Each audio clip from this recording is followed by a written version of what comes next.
The World Bank and its sister organization, the International Monetary Fund, are very special organizations. They are sitting on top of the world's wealth, which was put into a secret account, and it has more gold than anybody knows about. And it is cloaked in secrecy. The bankers do not own that money.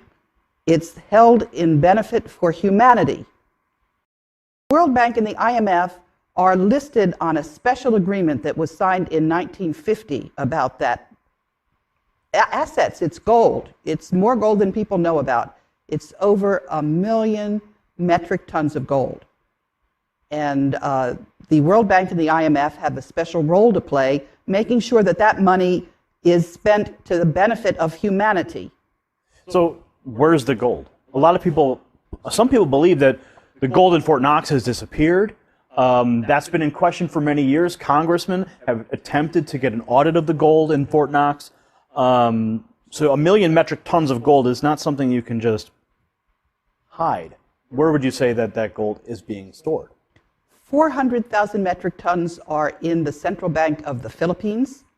There's over 200,000 metric tons in Union Bank of Switzerland. And some of that gold is buried securely in the Philippines as well. Some of it is held in various banks, but the bulk of it is in the Philippines. So the World Bank holds the note on that gold? No. It is in a special trust account that was set up by Ferdinand Marcos, and the authorized signatory is a German banker lawyer by the name of Wolfgang Struck, who also lives in the Philippines. So how do the people get the gold back? If it's their gold and it was taken by these bankers, how do we receive it? That is the question. And they're just sitting there illegally and refusing to relinquish it. Part of the problem is that this gold is cloaked in secrecy. But in the last month, Wolfgang Struck has been publishing all of the documentation. So it's there for people to see. We have the originals. And people just have to make sure that the banks do what they're required to do, which is release the world's wealth.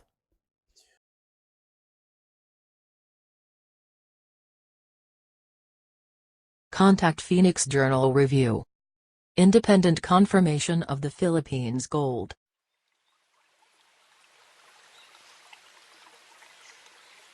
Throughout the Spanish occupation of the Maharlika, members of the Tagayan Italiano clan have been visiting Europe since some of their relatives were English and Austrian. From 1866 to 1898, Prince Julian Macleod Italiano, who became titleholder of OCT 01-4 in 1864, had also been frequenting the Vatican. In 1934, under Pope Pius XII, the Vatican negotiated with a member of the Filipino royal family, the Christian Italiano clan in the Maharlika. An agreement was reached that 640,000 metric tons of the Italiano gold would be lent to the Pope. This was part of that gold accumulated by the Southeast Asian Srivijaya and Majapahit Empire during its glorious reign of 900 years. In 1939, two members of the Italiano family and a Roman Catholic priest, Father Jose Antonio Diaz, brought the gold from Kota Kinabalu, Sabah, to the Vatican. After doing this, Father Diaz went back to the Maharlika and resided in Cabanatuan City. After World War II, he facilitated the safe return of the 640,000 metric tons of gold from the Vatican to the Maharlika. Manuel Acuña Rojas, a relative of the Acuña Tagayan Italiano clan, then a congressman, and Bishop Enrique Sobrepeña Sr., in the presence of attorney Lorenzo Tañada, received the gold in Manila.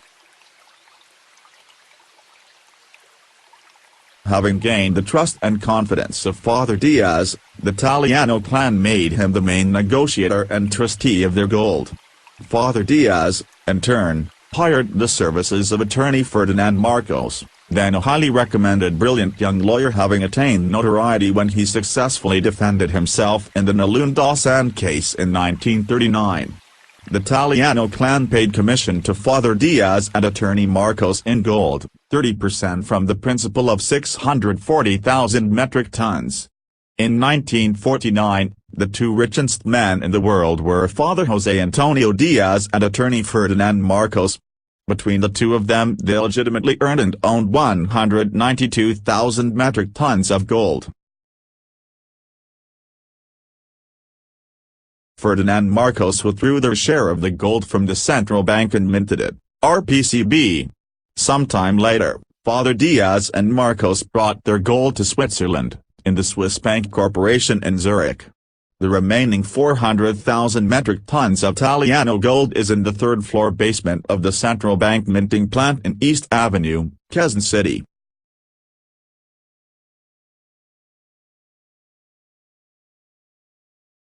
Gold for gold, dollar for dollar, this country, the Maharlika, is the richest country in the world.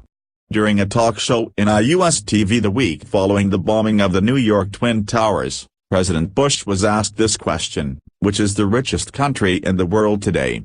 With a smile he said, the Philippines.